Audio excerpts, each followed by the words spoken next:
Oi, gente! Sejam muito bem-vindas ao Nós Entre Psis, um lugar de conexão, segurança e vínculo entre psicólogas.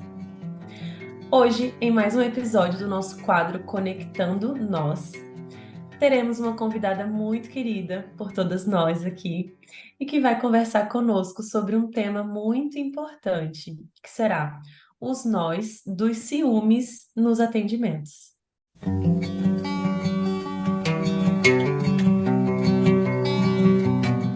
Nossa convidada hoje é psicóloga, supervisora clínica, é especialista em terapia cognitivo-comportamental, tem formação em ACT e é coordenadora e professora do curso de especialização em TCC na Unip. A nossa convidada de hoje é ela, Francine Araújo. Seja muito bem-vinda, Fran. A gente já chama ela de Fran, que a gente já tem essa proximidade. E eu queria muito te agradecer a tua disponibilidade de tempo, né? E de poder estar aqui com a gente mesmo, compartilhando teu conhecimento, agregando para todas nós e também para as pessoas que nos escutam aqui. Fica à vontade. Fala um pouquinho de você. Bom, eu que agradeço, primeiramente, a Duda, a todas vocês.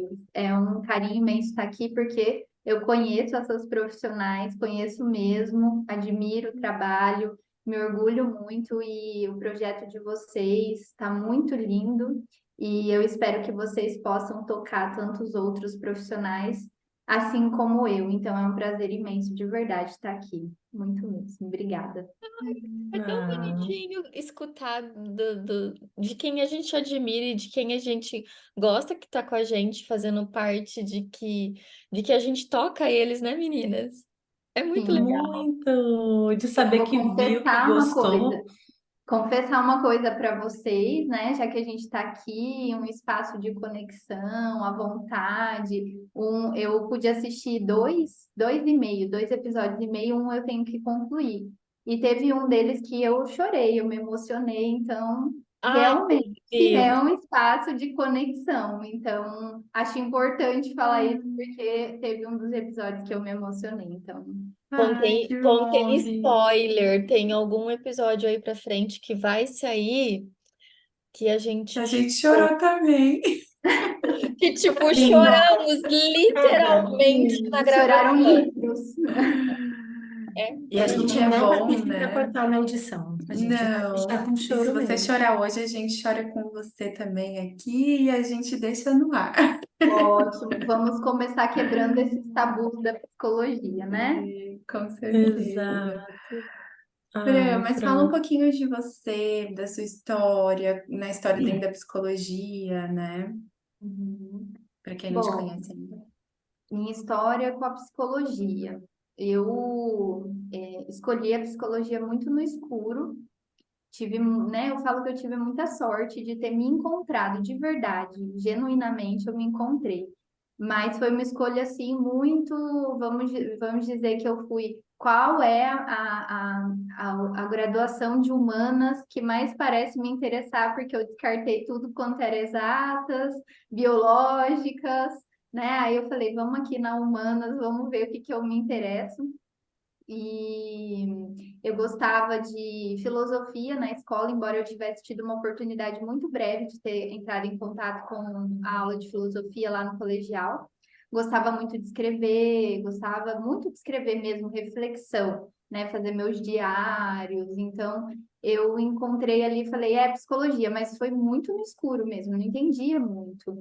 E comecei a faculdade e sempre, desde então, eu nunca tive dúvida, assim, nunca falei, ai, será que é isso? Ai, será que eu deveria ver, né? Então, desde então, eu falei, é isso aqui. E aí fui, e em relação à clínica, foi outra coisa também, né? A clínica me escolheu, eu não escolhi a clínica. Então, quando eu estava na faculdade, eu tinha muito, vamos dizer que na faculdade onde eu estudei, não tive muito contato com a TCC, muito pouco, muito pobre. Tive muito mais contato com a psicanálise e eu me encantava muito com as aulas, sabe aquela aula que você fica, uau, o que que é isso? Como assim, né? mas não era algo que eu via a possibilidade de colocar aquilo em prática, assim. Então, a psicanálise eu já sabia que não era a minha praia.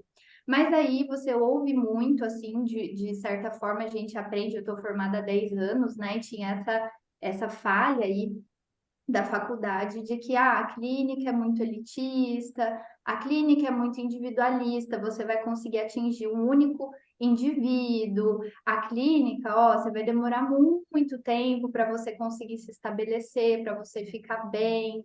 Olha, e se você conseguir, né? Porque talvez você nem consiga fazer isso. Então, tudo isso me fez assim, clínica? Não, clínica não é exercer psicologia de verdade, né? E aí eu gostava da parte social, da área social. Ah, da área social eu vou abraçar mais pessoas, ajudar mais pessoas, né? Lei do engano. E então, então eu imaginava, né? A minha visão era, eu vou me formar, vou fazer um concurso, trabalhar ali numa prefeitura, é isso aí, é isso, né? Vai ser meu destino. Então não tinha grandes planos, não tinha grandes expectativas, nem nada disso. E aí isso mudou quando eu recebi um convite, assim, de uma professora muito querida para fazer uma entrevista no instituto dela, estava lá no 5º ano, para iniciar um programa de aprimoramento clínico, que era onde a gente iria já atender numa espécie de estágio supervisionado. E aí eu fui para essa entrevista, elas gostaram de mim, na época eu fazia estágio no CRAS, tinha então só esse contato e essa experiência, e comecei. Então a clínica me escolheu, e aí de novo, me escolheu e eu me encontrei ali. A partir de então, nunca mais eu duvidei do que eu queria, ou pensei em refazer um caminho, e estamos aí, né, ao longo desses 10 anos. Que delícia, que sorte. Acho que envolve também, acho que o quanto você estava aberta a isso, né, para receber isso também, né? Sim, sim, com certeza. Acho que, assim, a partir do momento que eu começo a fazer algo, eu tendo me dedicar àquilo, né? E eu tendo fincar os meus pés ali. Então, não é isso aqui? Então, vamos lá, vamos fazer isso aqui funcionar e dar certo, né? E claro, passei muito medo, muita insegurança nesse primeiro, né? Eu tava lá na faculdade, imagina, estágios obrigatórios, atendimento da clínica da faculdade, atendimentos, então, nesse estágio, e então foi muito desafiador, muito mesmo, assim, muito medo de errar, claro, errei, muito medo de não dar conta, não fazer direito, não ajudar. O maior terror do psicólogo é esse, eu acho, né? Meu Deus, será que eu vou conseguir ajudar esse paciente? Se eu não conseguir ajudar, eu vou falar a coisa certa. Se eu falar, né? E aí tinha aquelas catastrofizações no começo que a gente tem. E se eu disser alguma coisa que vai acabar com a vida dessa pessoa, e eu vou acabar com a vida dela para sempre e não vai ter mais volta, né? Vai Então, sair pior do que veio, né? isso, exatamente. Então, passei por todas essas fases que eu acho que é natural, né? A maioria de nós passar, mas continuamos Uhum. aí a fim de aprender, melhorar e superar em todos os aspectos, né? Técnicos, teóricos, interpessoais, da forma da gente se relacionar com o paciente. Uhum. E olha a gente fugindo do tema, né? Porque o tema não é esse. Uhum. Mas eu queria abrir um adendo, né? O quanto é importante a gente falar isso, né? De todas as inseguranças que a gente tem, de tudo que a gente passa no começo, porque a gente acha que é só a gente que está sofrendo, e na verdade tem uma turma inteira sofrendo, todo mundo inseguro, sem saber o que vai fazer, o que vai falar para o paciente, se vai ajudar, se vai falar alguma besteira que vai colocar, né? Tudo a perder. Então, eu acho muito importante você falar isso, porque tem muita gente que está escutando a gente que está passando pela mesma situação. Sim, sim. É verdade, né? Quando a gente passa por isso, a princípio a gente tem essa sensação de estar solitários, né? Tem algo de errado comigo, talvez eu não saiba o suficiente, eu não seja maduro o bastante Mas depois, né, de a gente poder ter oportunidade de se relacionar com outros profissionais, e hoje podendo supervisionar, eu tenho oportunidade de acompanhar profissionais que estão ali no comecinho, eu posso ver o quanto aquela não era uma experiência minha, o quanto essa é uma experiência, assim, geral, né? O quanto muitas pessoas passam por isso e a importância da gente poder ter essa rede, esse suporte, nossa terapia individual, supervisão e até o contato com outros profissionais, igual a gente tem a oportunidade de ter aqui, porque para alguém que está lá começando e se sente sozinho, ter a oportunidade de ouvir a história de outros profissionais e poder falar, opa, então realmente isso é esperado e talvez tenha uma forma mais leve, mais de eu passar por isso, né? Então, de novo, por isso que o espaço de vocês também é tão importante. Ainda mais numa era onde tudo é vou usar essa palavra, tá? Onde numa era onde tudo é vendido como perfeito, ninguém erra, não se pode errar. E na verdade Uhum. não a gente é uma maneira de minimizar, né, a insegurança que é normal para todo mundo, o começo Sim. que É é novo, né, construção é Chay? novo para todo mundo e que eu acho que Uhum. faz todo sentido sentir essa insegurança, ter esse medo, ter esse cuidado de fazer ou não fazer e ter essa rede de apoio e ter esse acompanhamento, essas pessoas que nos ajudam, porque senão fica muito, parece que perfeito, distante, né? Só você ir lá e você fazer um curso XYZ e vai ficar perfeitinho, você não pode errar. E não é dessa Exatamente. maneira, né? A gente fugiu do Exatamente. tema. Tá bom. E que bom que a gente fugiu, que acho que esse é um ponto bem importante da gente sempre estar frisando, né? Lembrando. Mas eu sou a chata aqui, viu, Fran? Eu que puxo pro fim, eu que Ótimo. acabo com todos os episódios. Tem que ter alguém para colocar, né, a ordem, né? Eu Então, que vou puxar pro tema dessa vez. Eu vou te perguntar, então, o que que é ciúmes? Vamos voltar pro tema. vamos voltar. Bom, ciúmes. Então, vamos pensar que muitas pessoas encaram como uma emoção perigosa e de fato pode vir a ser, ou uma emoção que não deve ser sentida, que é errada. Então, na verdade, né, a gente entende que o ciúme é uma emoção que evoluiu, assim como outras emoções, para que a gente pudesse se proteger e reproduzir. Então, se a gente pensar na teoria evolucionista, ela vai apontar essa função do ciúme, né? O ciúme evoluiu aí como uma condição de que eu pudesse repassar, reproduzir, né? Eu garantir que aquele relacionamento em que eu estou chegasse a esta fase, né? E também para garantir que, obviamente, com o apoio de alguém, de um grupo, eu pudesse ter mais condições de sobreviver, estando filiado a alguém, do que não. Então, vamos pensar que o ciúme é uma emoção que evoluiu, assim como a ansiedade, que tem o seu papel muito importante, mas que também pode aí ganhar intensidades que vão gerar, né, toda dificuldade para nós. Então, primeiro ponto. Segundo, o ciúme, então, é uma emoção universal, experimentada quando nós temos uma relação de investimento, uma relação especial, importante, de investimento emocional, a qual nós sentimos que está ameaçada. Então, se nós sentirmos que essa relação especial está ameaçada de alguma forma por uma terceira pessoa, um terceiro integrante, né, que pode de repente roubar assim de alguma forma a minha atenção, o meu espaço, o meu lugar especial, que faça eu sentir que então eu possa vir a ser deixada, abandonada. Então, nessas ocasiões, o ciúme vai se acionar. Então, digamos que, e aí o ciúme também, né? É importante dizer que ele é esse alerta importante, porque é uma emoção, como toda emoção a gente fala, né, para os nossos pacientes, a gente ensina, né? Toda emoção tem a sua função. né? Toda emoção, ela tem a sua necessidade que está sendo ali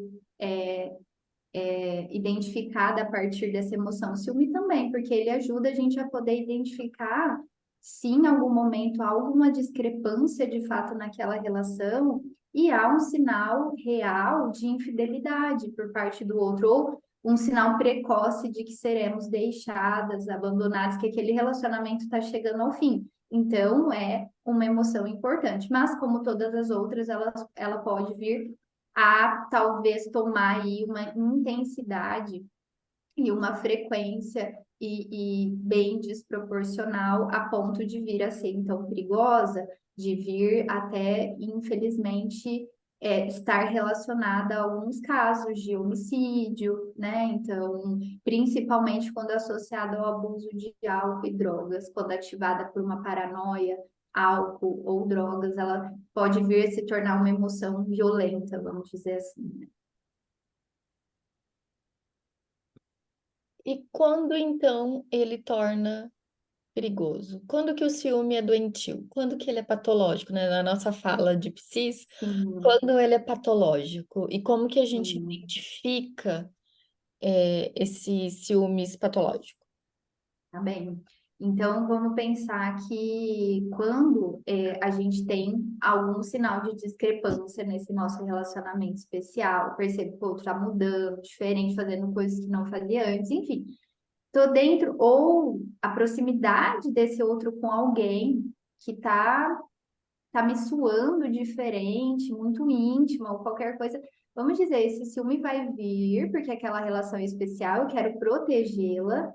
E aí, então, tem uma ameaça que pode ser real. Então, esse é um ciúme natural, esperado. Agora, vamos pensar que o ciúme patológico, ele pode se ativar frente à ausência de uma ameaça. Não tem uma ameaça concreta, não tem uma ameaça real, e essa pessoa, ela não só está se sentindo enciumada em vários contextos nos quais vamos dizer assim, ela poderia se sentir segura, né? Ou quando ela é invadida por pensamentos que estão desconexos da experiência dela, né? Então, assim,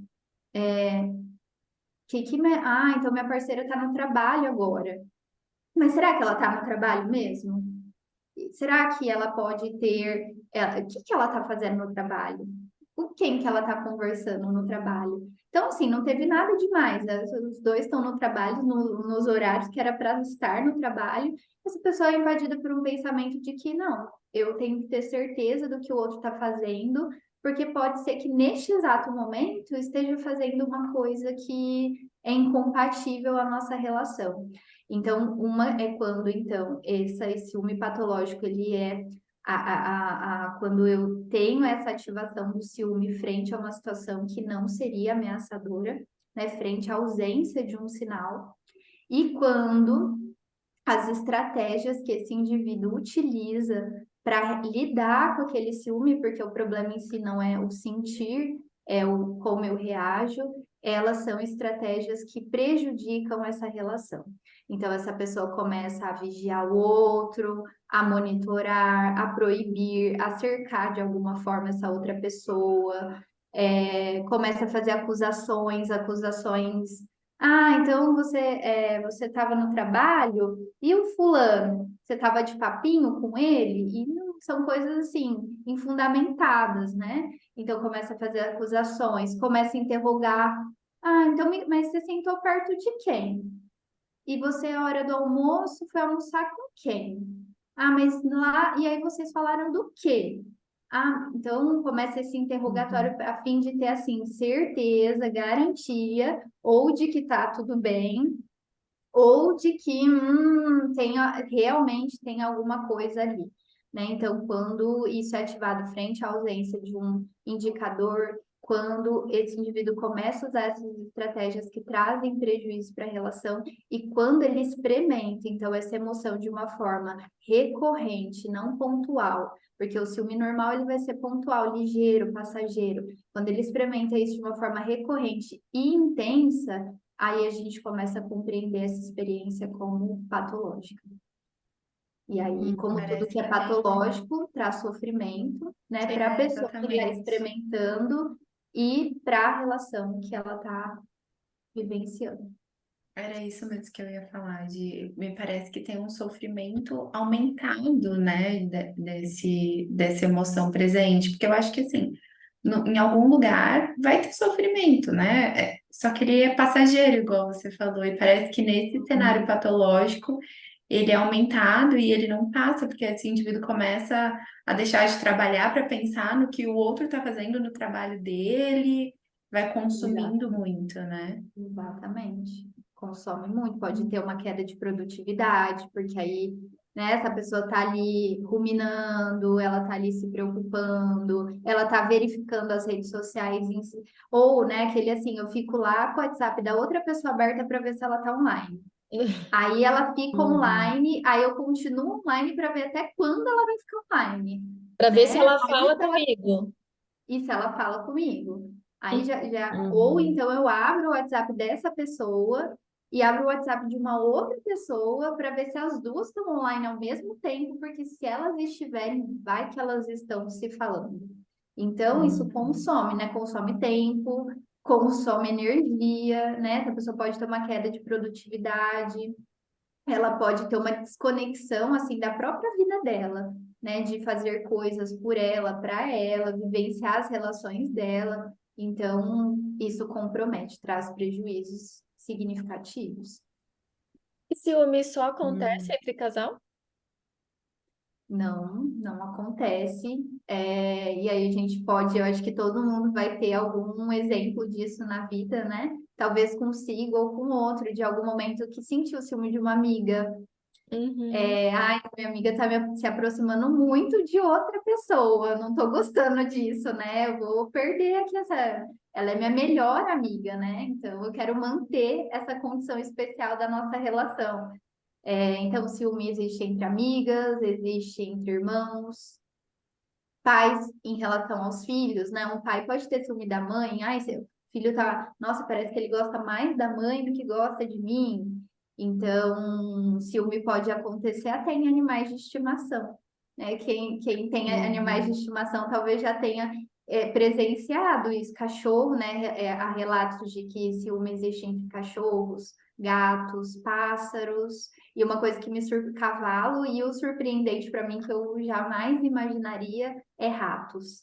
Então, há evidências de que ratos também sentem ciúme, Tá bom.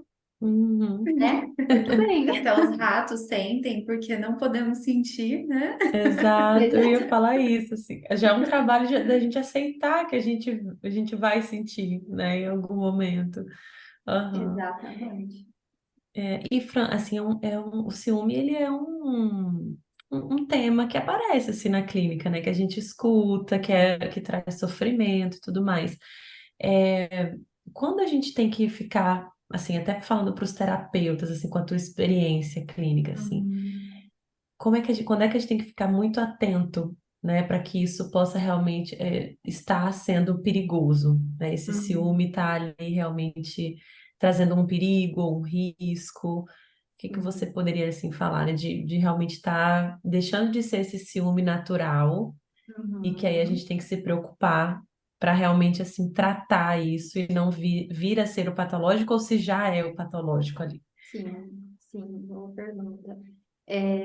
Eu acho que uma das primeiras coisas que a gente vai tomando consciência é o comportamento, que ele é bem explícito, né? E o comportamento é uma coisa visível. Ah, o paciente às vezes consegue relatar, nem sempre, às vezes ele veio porque a esposa, o esposo pediu para que buscasse ajuda e chegou relatando, né? Mas esse comportamento, assim, então, como essa pessoa reage a essas situações em que ela está ativada por essa emoção. E é importante falar, né? O ciúme, ele não é uma emoção única. Então, uma pessoa que diz que está experimentando o ciúme, é provável que ela esteja experimentando um combo de coisas ao mesmo tempo, raiva, e aí isso é perigoso, a junção do ciúme com a raiva, né? Mas essa pessoa que experimenta ciúme pode sentir raiva, ciúme, medo, ansiedade de perder, por exemplo, a outra pessoa, tristeza por sentir que talvez está perdendo ou sendo rejeitada, ela sente um combo de coisas.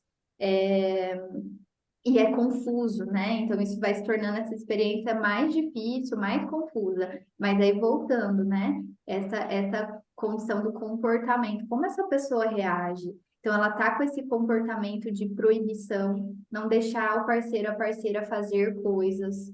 Ela tá com esse comportamento de vigilância, sabe? Aquilo que vê, né, o celular do outro escondido, computador, por aplicativos nas redes sociais do outro para rastrear, GPS, rastreador, grampear ligações, então começar a invadir a privacidade assim do outro de um modo que o outro às vezes nem tem qualquer ideia de que isso esteja acontecendo, explosões até brigar, acusar, ofender. Então, isso a gente chama de estratégias do ciúme, né? Quando esse ciúme está ativado, é ativado um conjunto de estratégias como se essa pessoa tentasse minimizar essa possibilidade. Então, ela faz isso de várias formas. Às vezes é invalidando o parceiro, a parceira. Você não vai achar alguém melhor do que eu, né? Você tá aí achando que eu te aceitei desse jeito aí que você é, mas você acha que outra pessoa vai te aceitar desse jeito,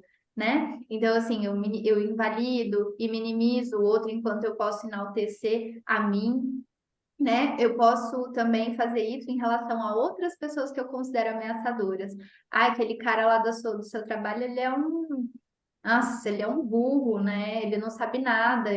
Então eu invalido aquele meu competidor velado que eu acho que, né? Eu vou lá e ataco ele, minimizo ele. Então, quando esses comportamentos eles começam a aparecer, até brigas e discussões, é uma coisa para a gente realmente a gente colocar uma atenção, né? Normalmente, assim, pela minha experiência, eu não sei vocês. Mas normalmente esse paciente ele relata, né, que isso está acontecendo com ele, né? Ele relata que assim, ó, eu tô percebendo, eu não tô sabendo lidar, tá sendo difícil, eu tô tendo uns comportamentos que, enfim, eu não gostaria de ter. Então, normalmente né, ele, a menos quando isso faz parte desse transtorno mais delirante, de um quadro de esquizofrenia, aí já é essa pessoa não vai ter essa noção, né? Mas quando não, o paciente ele costuma relatar para a gente, assim, pedir uma ajuda, mesmo que encoberta ali, né? Vocês já tiveram essa experiência? Já. E acho que muito isso que também a gente vem discutindo e falando muito sobre relacionamentos tóxicos, né? E aí, às vezes, vem até com essa palavrinha, tô com medo de estar sendo tóxico ou tóxica, né?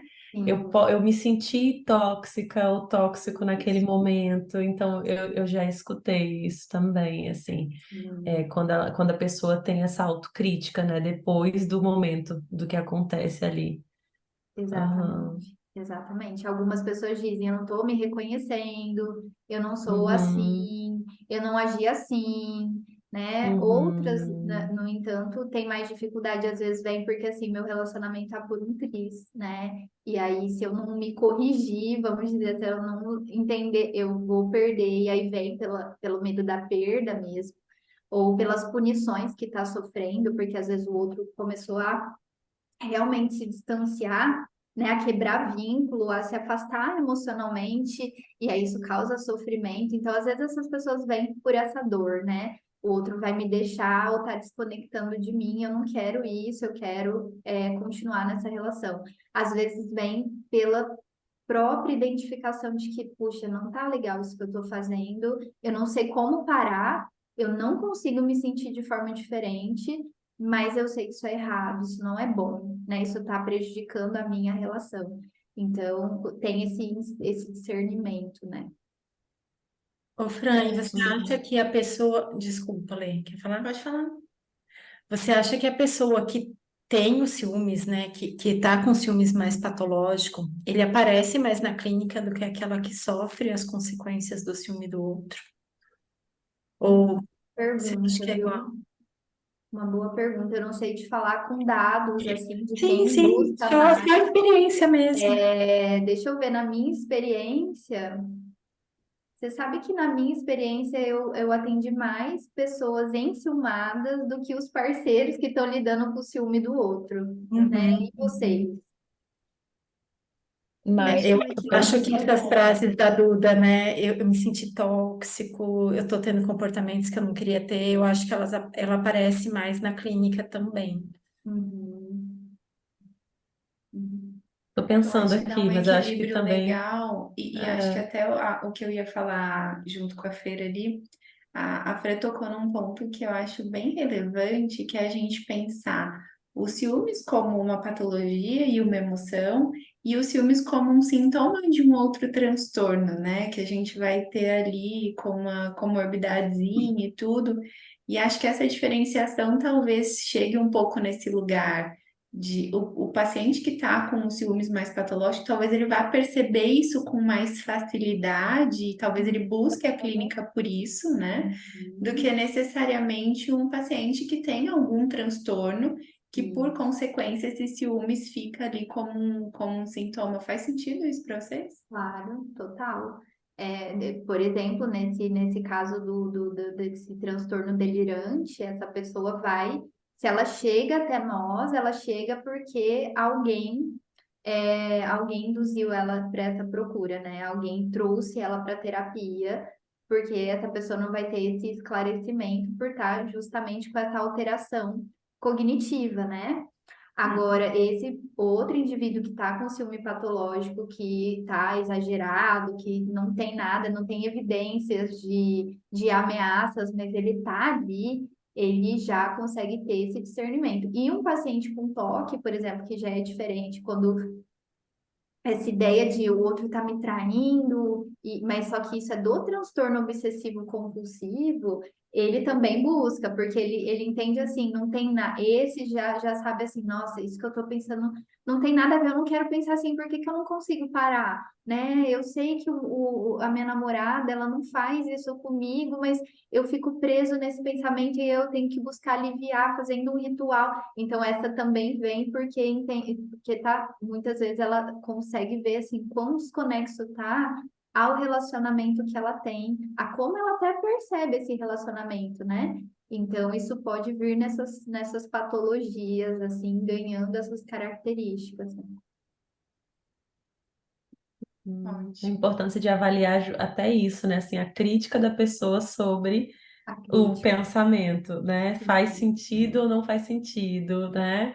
É interessante até para avaliar a gravidade realmente ali, né, do sintoma. Exatamente. Exatamente. Uhum, uhum, uhum. Bom, Frei, quando você olha É. para essa demanda dentro da clínica, talvez como profissional que está atendendo esse paciente, ou também, né, supervisionando alguém que tem essa demanda, o que você percebe de dificuldade mesmo para trabalhar o ciúmes patológico? Uhum. Olha, eu acho que alguma, talvez, não sei se vocês vão concordar comigo, né? Até diria, pense vocês também nessa resposta para cada um compartilhar o que que é mais difícil para si, né? Mas eu acho que algumas coisas são difíceis. Uma das coisas difíceis é o manejo justamente tá, eu entendo que meu parceiro provavelmente não está sendo infiel, que ele é bom, eu valorizo né? Mas eu não consigo me desfazer desse sentimento. A hora que eu vejo, eu já tô ali, eu tô olhando, eu tô checando a rede, eu não consigo dormir. A hora que eu vi, eu já tô mandando um monte de mensagens, estou perguntando. Então, assim, um desafio, eu acho que tá no próprio manejo, porque tá, esse paciente tem insight, ele percebeu isso, tá? Ultrapassando os limites, eu quero ajuda. Esse pensamento já entendi que é irracional. Mas e aí? Isso é o suficiente para que eu, então, possa, a partir disso, é, lidar com essa ativação de uma forma diferente? Não é. E aí vem até, né, já puxando esse gancho, talvez não seja a questão, mas até a questão da intervenção, que a TCC a TCC clássica, que trabalha bem no processo de reestruturação cognitiva, ela tem uma limitação quanto a esse tratamento. No entanto, que uma teoria mais integrativa do modelo do ciúme, ela vai considerar outros aspectos, além, claro, de ajudar o paciente a avaliar essas distorções, corrigir, compreender as crenças que fazem parte da construção desse ciúme. A gente precisa usar recursos mais contextuais, por exemplo, baseados em mindfulness, aceitação, difusão cognitiva, porque são pensamentos que colam e aí e tem a ver com a incerteza. Então, como a gente não pode ter garantia para as incertezas, porque se relacionar, querendo ou não, é um risco.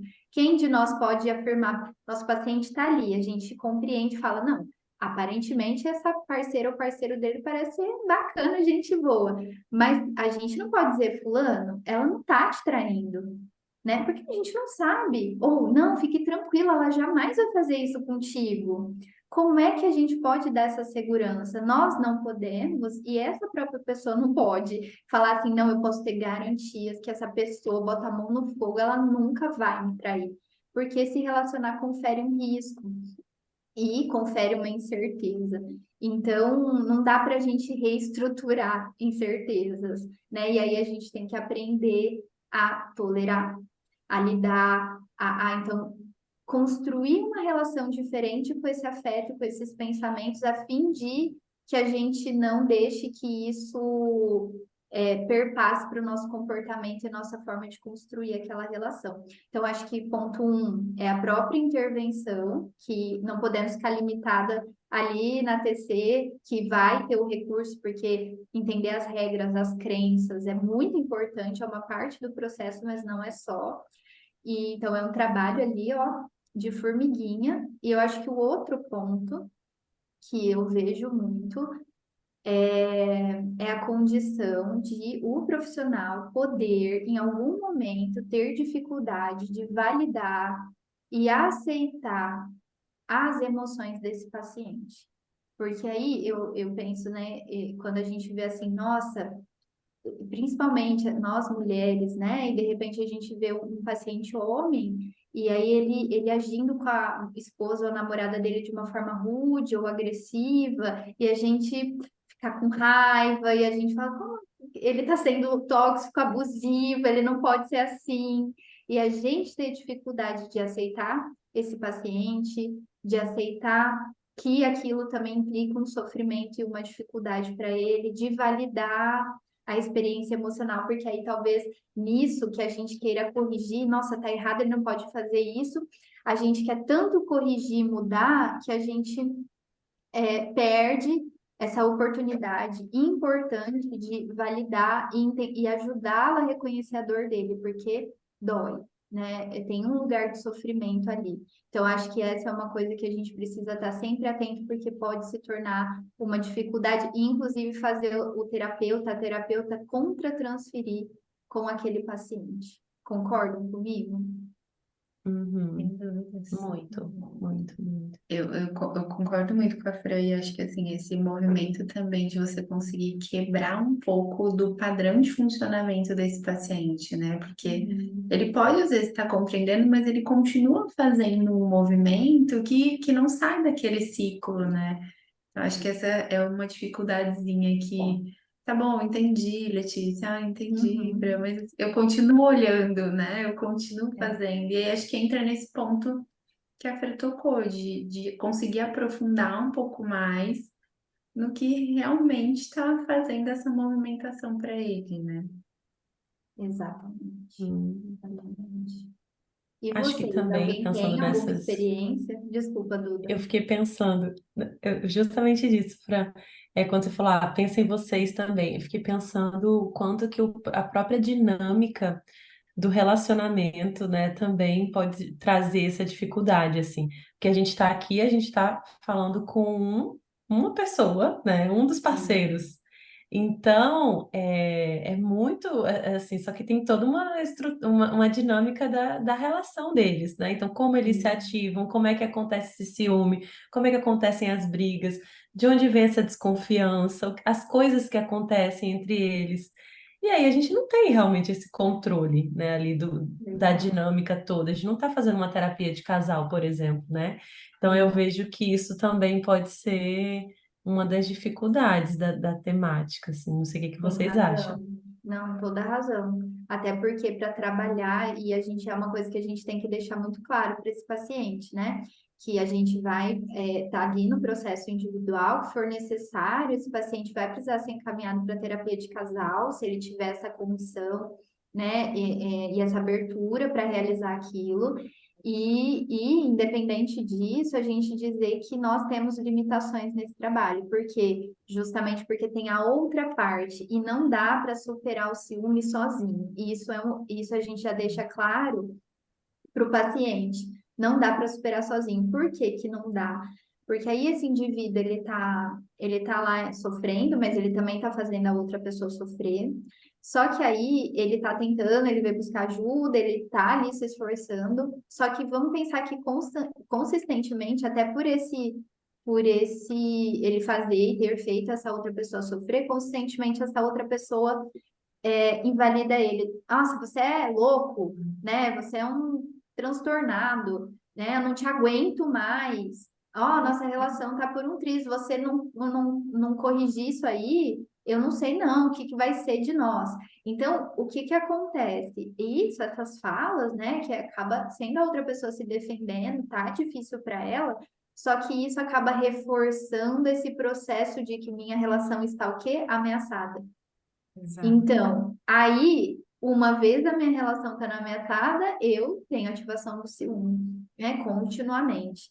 Então, a gente diz, esse trabalho ele tem uma limitação, porque a gente nem sempre vai conseguir atingir essa outra pessoa que está do outro lado, embora, é o que eu sempre falo, a mudança no comportamento de uma pessoa, ela leva a mudança no comportamento de outra. Então, muitas vezes, quando a gente começa a trabalhar com um do casal, né, uma parte desse casal, essa pessoa já se adequa, e ela se adequando, o outro também se adequa, porque ela aprende a se expressar, ela aprende a manejar o conflito, ela aprende a dizer como é que o outro pode ajudar para que a fim de que eles superem juntos, e aí as coisas vão acontecendo, né? E uma intervenção que a gente pode fazer quando necessária, mesmo sendo terapeutas individuais, é que quando necessário, quando tem um objetivo claro, e isso é bem pensado, a gente pode chamar essa parceria para intervenção, né? Bem objetivo, ó. Ah, estamos trabalhando uma habilidade de comunicação, de expressão emocional.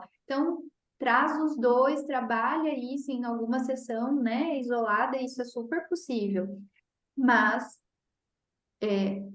de forma geral, é importante que a gente entenda que tem essa limitação. Vai chegar um ponto, às vezes, e principalmente se o outro não está colaborando, que a gente vai encontrando essa dificuldade, assim. É um desafio mesmo. E entra, acho que na tolerância, né? Da gente poder tolerar mais esse desconforto. Acho que bate bem nesse lugarzinho. Que eu acho que esse é o movimento que eu vou, é porque eu tô muito desconfortável e eu quero aliviar, né? Uhum. Sim. De forma geral, assim, eu sei que é muito extenso, né, para a gente ficar falando de um tratamento completo. Você já deu aí um gostinho sobre isso, falando, né, mas de forma geral, assim, como que a gente pode falar do tratamento? Então, o que que você pode trazer para a gente, para quem está escutando, como que a gente pode tratar, né, assim, o ciúme patológico? Bom, nesse modelo integrativo, a gente começaria conceitualizando, né? Não deixamos de conceitualizar, é super importante. Dentro dessa conceitualização, tem algumas coisas iniciais que a gente visa compreender. Por exemplo, a gente visa psicoeducar, inclusive, o paciente sobre esse papel evolutivo do ciúme, como ele evoluiu para que a gente protegesse as relações que são especiais, né? Como isso teve a ver com o fato de que a gente pudesse ter procriado e então reproduzido e então chegado, sobrevivido. Ou seja, para despatologizar o ciúme. O ciúme em si, ele não é uma patologia. Então, ponto um, a gente precisa é uma emoção. Quando ele se torna uma patologia, quando eu utilizo estratégias que prejudicam a minha relação. Então, acho que esse é um ponto importante de compreender que, então, todos nós estamos suscetíveis a. E aí, o segundo ponto é a gente compreende o papel do apego nisso, né? Então, o apego, as pesquisas já têm um consenso de que um estilo de apego mais ambivalente, ansioso, inseguro, ele vai ter mais respostas de ciúme. Então, a gente precisa entender isso, o estilo de apego desse paciente, o desenvolvimento desse estilo de apego ao longo aí da história de vida, até para ele entender a ativação do próprio, a ativação do sisteminha de apego dele também, e o papel das crenças, porque pessoas também com crenças, então vamos pensar, ó, histórias na infância, essa pessoa lá na infância dela, ela lidou com o fato dos pais terem sido infiéis um com o outro, fidelidade na família, separação, abandono, invalidação, porque essa criança que foi muito invalidada, ela aprendeu assim, eu não posso confiar muito nos meus sentimentos. Eu nunca sei se o que eu estou sentindo é ok, eu estou sentindo isso porque é isso mesmo, ou se eu estou sentindo isso e eu estou doida. Então, isso tudo, a nossa história de vida, ela contribui para o desenvolvimento das nossas crenças e nossas crenças vão ter um papel importante também na suscetibilidade para esse ciúme. Então, história de vida ligada a isso, abandono, rejeição, traições, elas podem, inclusive aprendizagens diretas, né? Então, tem pessoas que pai ou mãe tiveram histórias ruins e passam aquilo diretamente para os filhos. Homem não presta, né? Homem não vale nada, cuidado, eles só querem saber de distrair. Então, o que vai acontecer com essa pessoa que está em formação? Ela vai construir uma visão de mundo, de pessoas, de relacionamentos, e isso vai suscetibilizá-la. A própria crença central, então, pessoas com crenças de, de desamor, eu sou feia, eu sou desinteressante, eu não sou atraente, também são mais suscetíveis a sentirem ciúme, até por conta de que socialmente é muito valorizado na nossa cultura a questão da beleza e da aparência. Então, isso se torna uma ameaça. Eu sou feia, alguém mais bonita, enfim. Então, a gente faz esse papel, essa construção, entende as crenças intermediárias e regras sobre os relacionamentos, né? Então, a gente faz o papel da conceitualização ali, a gente evolui para motivação para mudança, né? Esse paciente ele tem que estar motivado porque são mudanças importantes, motivado para agir.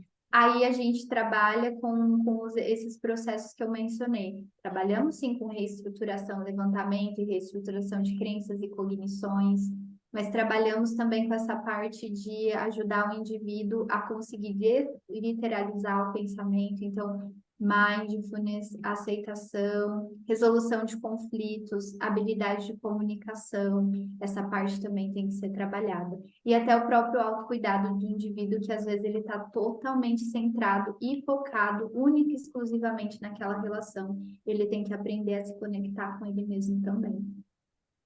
Uhum. Nossa, é muita coisa, né? Sim, é um Por isso que não é processo. só, é um processo inteiro, né? Se não é só a regulação, né? Não é só, A regulação também emocional não é para só ele regular, tolerar.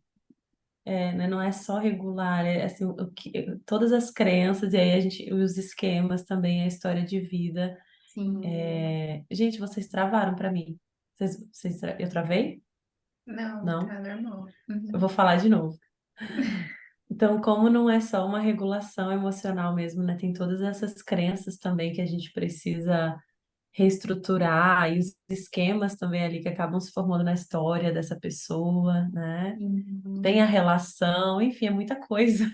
Isso Muito que a gente está complexo. falando do ciúme ali isoladinho, né? Fora, às vezes, o Uhum, combo que vem junto, um quadro mais já deprimido, alguma coisa. A gente tem que. Eu uhum, gosto de trazer isso para até quem está ouvindo a gente pensar que, assim, nunca vai ser um processo tão simples e fácil, né?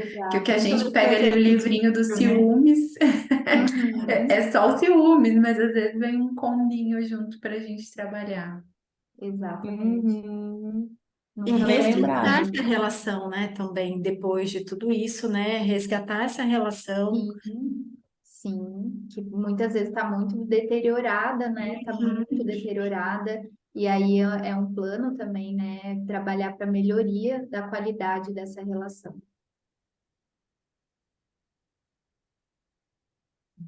O outro está muito machucado, e quem teve os ciúmes também teve que reestruturar muita coisa, que abrir mão de muita coisa, né? Rever muitos comportamentos.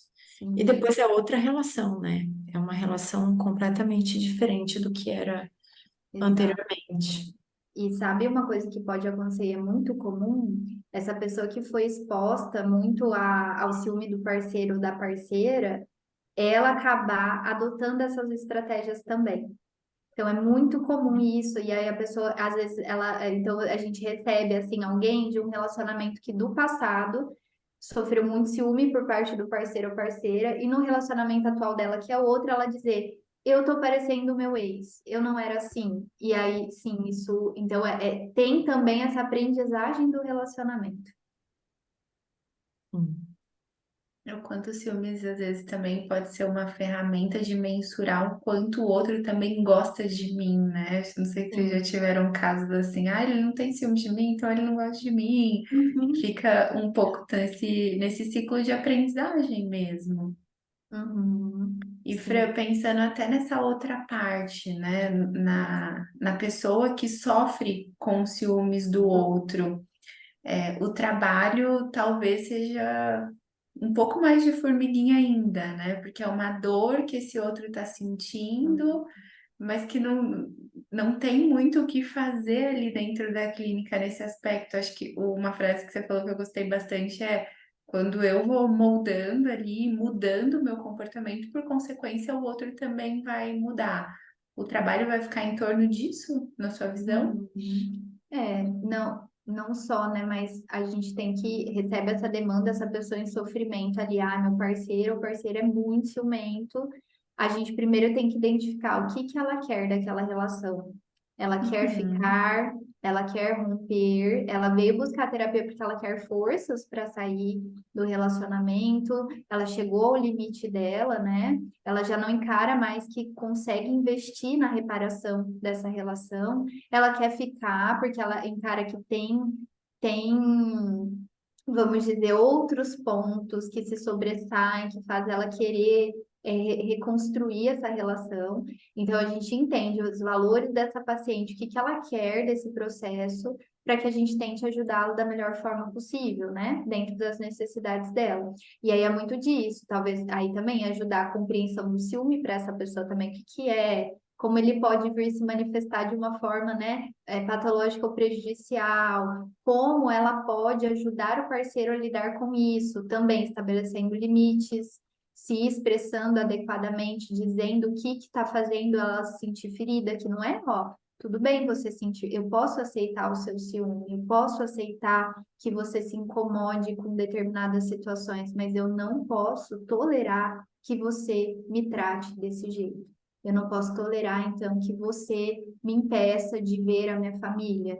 Então, deixar claro para o outro que ela é capaz de tolerar e dar suporte até para os sentimentos, mas que tem limites para ações do outro. Porque se esse outro não é consequenciado, ele também, essas ações prejudiciais não são limitadas, essa pessoa também está muito exposta a várias coisas, agressões e privações e adoecimento também, né? Então, o processo de terapia ele vai visar desde ajudar ela em enfrentamento, a lidar com as emoções que isso gera para ela no íntimo dela e a estabelecer limites, a melhorar a comunicação e de repente a entender o que que ela ainda continua querendo dessa relação e se ela vê possibilidade de mudança ou, enfim, outros rumos devem ser tomados. E aí eu acho que outro alerta importante que é alguns terapeutas podem novamente contra-transferir e falar,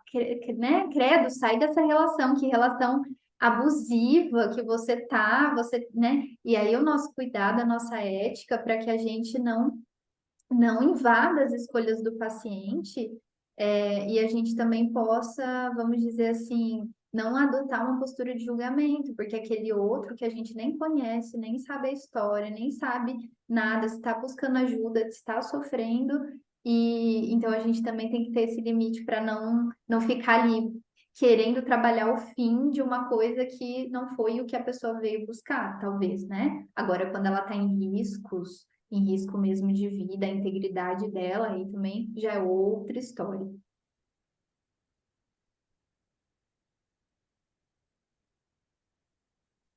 Todo mundo quietinha, pensando nos ciúmes nosso, dos nossos clientes. Sim, acho que a Fran foi E muito nunca, né? esclarecedora, assim, né? De trazer tanto essas duas visões agora, assim, e tenho certeza que todo mundo está pensando aí também, né? Nos casos, está pensando em todo esse raciocínio clínico que ela está trazendo para a gente. Foi isso que eu fiquei aqui pensando. Acho que as pessoas que estão nos ouvindo também. Legal. É. Uhum. Pra quem não conhece a Fran é essa pessoa que ela, igual ela falou no começo, né? Ela vai com tudo naquilo, realmente. Então ela veio e tá entregando tudo pra gente dos ciúmes também. Eu acho que é interessante. É um pedacinho que se torna um mundo inteiro, né? A gente poder falar só ali dos ciúmes. Que bom. Sim. E às vezes é algo muito, vamos dizer, desconsiderado até pelos estudos, as pesquisas, a prática clínica, e é algo que pode tomar caminhos muito perigosos, né? Muitas questões relacionadas ao feminicídio envolvem alguma porcentagem no ciúme. Parceiros que não aceitaram o fim, não aceitaram que essa parceira esteja em um novo relacionamento, são demandas relacionadas ao ciúme. Então, acho que é uma pauta, assim, muito importante, que ela atravessa muitas questões da nossa sociedade e que às vezes ela é descuidada. Então, até a fim de que essa pessoa possa encarar aquilo que ela sente como uma dificuldade real para que isso facilite ela buscar ajuda, porque enquanto isso está ali sendo tratado de uma forma minimizada, essa pessoa que sofre, ela também se distancia da ajuda porque ela não reconhece isso como um problema. Eu Bom ter estava esse pensando espaço aqui para falar agora. disso. Ok, pode falar, Lê. Não, que bom que a gente está aqui tendo a oportunidade de falar, porque eu De acho que eu falar. concordo muito com a Fran, né? Por talvez ser uma Uhum. emoção que todos nós sentimos, a gente às vezes vai acabar banalizando um pouco isso, né? Falar, tá tudo bem, né? Todo mundo sente ciúmes, então eu também só tô sentindo. É uma coisa cultural Uhum. mesmo, né? E o ciúme está ligado ao amor, né? Então tá tudo bem. Uhum. Exato. Uhum. Ô, Fran, né, como é que você percebe o aumento ou diminuição dos ciúmes por conta da tecnologia de hoje em dia? Porque eu lembro que no começo, né, me veio a frase de você falando assim, monitorar o WhatsApp, monitorar GPS, né? Tudo isso vem com a tecnologia, né? Você acha que a tecnologia teve um papel aí para aumentar? Ah, sem sombra de dúvidas. Porque aí você consegue ter acesso a coisas que você não tinha antes. E isso é vamos dizer assim, é um fermento para a emoção, né? Aquela pessoa que vai lá e está justamente checando se você está online, ela está fazendo isso a fim de aliviar a emoção que ela está sentindo. Ela quer fugir, ela não quer sentir aquilo, por isso ela faz algo a fim de obter um alívio. Mas no final a gente sabe que isso é um fermento, né? Quanto mais ela faz isso, mais intensa essa emoção se torna. Então, as redes sociais elas deram N possibilidades para a gente fazer isso. Não existia o WhatsApp, então tinha essa questão do outro. Se o outro falou que me ligou e falou, ó, tô indo dormir, beijos, tá, o que te restava era confiar que o outro estava indo dormir. Agora não, agora você pode falar, foi dormir mesmo? Deixa eu checar aqui na rede social. Então a gente tem o WhatsApp, a gente tem Instagram, a gente tem Facebook, a gente tem fotos, as fotos, né? Então antes não era o álbum, que você tirava foto, colocava no álbum, só quem ia ver esse álbum era pessoas bem próximas, você mostrava. Agora não, você tira uma foto num lugar, numa viagem, tá posta, e se o outro entende aquilo como algo que, para que tá postando foto? Para mostrar para quem? Então, pronto, isso já dá margem e aí começa, né, as proibições. Então, sim, a rede social ela acaba abrindo possibilidades que não existiam antes e fomentando, sendo um fermento para extensão desse problema, né? E aí essa pessoa ela tem, e aí uma outra intervenção que eu não falei, mas é baseada na exposição e prevenção de resposta, porque aí essa pessoa tem que aprender a me expor, tá? Por exemplo, veio o pensamento, eu deitei na minha cama, veio o pensamento, será que ela foi dormir mesmo? Ela me falou boa noite tão cedo hoje. Ah, então pensamento, ciúme, o que que eu faço? Pego o celular. Não, aí a exposição, pensamento, ciúme, prevenção de resposta. Não, olha, eu tenho que confiar até que se prove o contrário. Eu preciso aprender a confiar no que o outro me disse e parar de querer ter garantias e certezas absolutas e tolerar essa incerteza, porque, querendo ou não, a gente sabe que o controle, ele não vai garantir nada, ele não vai prevenir que tudo fique bem, não vai garantir. Então a gente tem que ajudar esse indivíduo e agora é mais coisas é mais ferramentas que ele tem possibilidade que a gente tem que ajudar ele a frear o uso disso dessa forma, né? Então, para a gente ir para o final, a gente não te mandou essa perguntinha que a gente deixa para pegar no tendão de Aquiles aqui na hora. A gente tem um pedido para vocês, convidados, no final, que é de deixar uma mensagem aqui para quem está ouvindo a gente. E a única restrição que a gente faz com esse pedido é que essa mensagem venha do fundo do coração de vocês. Então, pode ser de qualquer tipo, não necessariamente do assunto que a gente está conversando, né? Esse é o nosso pedido final aqui para você. Puxa, que difícil, hein? Não me planejei, mas vou É tentar isso, o entrar em contato planejamento com o meu não tem coração, É verdade, né? O planejamento não tem o coração. Bom, acho que o meu coração está falando, né, tem muito a ver com o que a gente falou no começo. Então, acho que a mensagem que eu vou deixar é de acolhimento para os profissionais da nossa área, para os psicólogos, terapeutas. É uma mensagem de dizer que eles não estão sozinhos nessa jornada e que muitas coisas que eu tenho certeza que essa pessoa passou individualmente, teve que lidar, eu tenho certeza que outras pessoas, na mesma condição que elas, também passaram por isso. E que elas busquem, então, ter um espaço de conexão, né? Inclusive com outras profissionais da mesma área, para que elas possam trocar, para que elas possam se apoiar, para que elas possam caminhar juntas e que elas não se sintam sozinhas nessa jornada. A gente cuida do outro, é um trabalho muito desafiador, difícil, e muitas vezes a gente lida com a nossa própria pressão para fazer melhor, para ajudar, para dar conta, às vezes até para salvar a outra pessoa da própria vida ou condição dela, e a gente não está nesse papel de salvador, né? A gente está esse papel de auxiliador, de alguém que vai auxiliar, mas que vai ter que respeitar a história, a vida e as limitações desse indivíduo. Então, que essa pessoa possa, vamos dizer, ser mais gentil com os limites que ela também tem, enquanto ela oferece essa ajuda para o outro, e que ela nunca deixe de se ajudar também. Isso. Que lindo. Tá vendo? Sempre funciona quando a gente fala com o coração. Verdade. Uhum, Muito legal. uhum. Fran, que delícia te ter aqui. Talvez a gente te puxe para falar sobre outros temas em outros momentos também. A gente quer Adoraria. agradecer.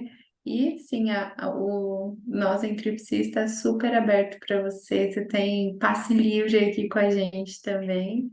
Agradecemos muito. Não sei se as meninas querem falar alguma coisa. Eu quero te agradecer, tanto pela mensagem e pela sua presença também, por ter esclarecido tanta coisa sobre o ciúme. Tenho certeza que ajudou muita gente que está aqui escutando a gente hoje, Fran.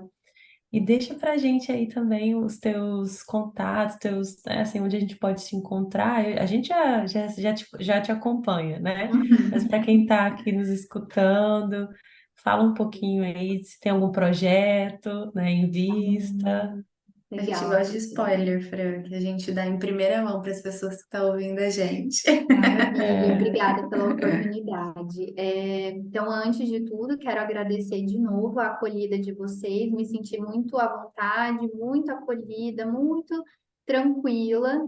E, de novo, parabenizar que vocês continuem nessa jornada tocando tantos profissionais. Então, parabéns. Então, meu Instagram, onde eu mostro um pouco do meu trabalho, @psico.francine de Araújo. E o ciúme é um tema de um curso que eu ministrei junto com a Luciana, que esteve aqui, pelo que eu vi, né, falando de conceitualização. Então, eu e a Lu temos o curso que em breve vai ser disponibilizado, se alguém se interessar em aprofundar pela temática. Que legal. Ótimo. Muito bom. Muito bom. Fran, então, obrigada. Obrigada mesmo por estar aqui. Volte quando quiser. Para quem quiser seguir a Fran, ela já deixou todos os contatinhos dela aí. Vale super a pena. A Fran é uma querida, super, sempre muito pericadinha e precisa quando ela precisa. Então, faça um bom uso ali das redes sociais com ela também. Obrigada, Lê. Obrigada, E obrigada a quem obrigada está a ouvindo a gente todas. também. Obrigada, Fran. Agradeço de coração. Um beijo para todo mundo e foi um Um prazer imenso beijo. estar aqui. Obrigada. Tchau, Fran, gente. Tchau, tchau. tchau. Tchau.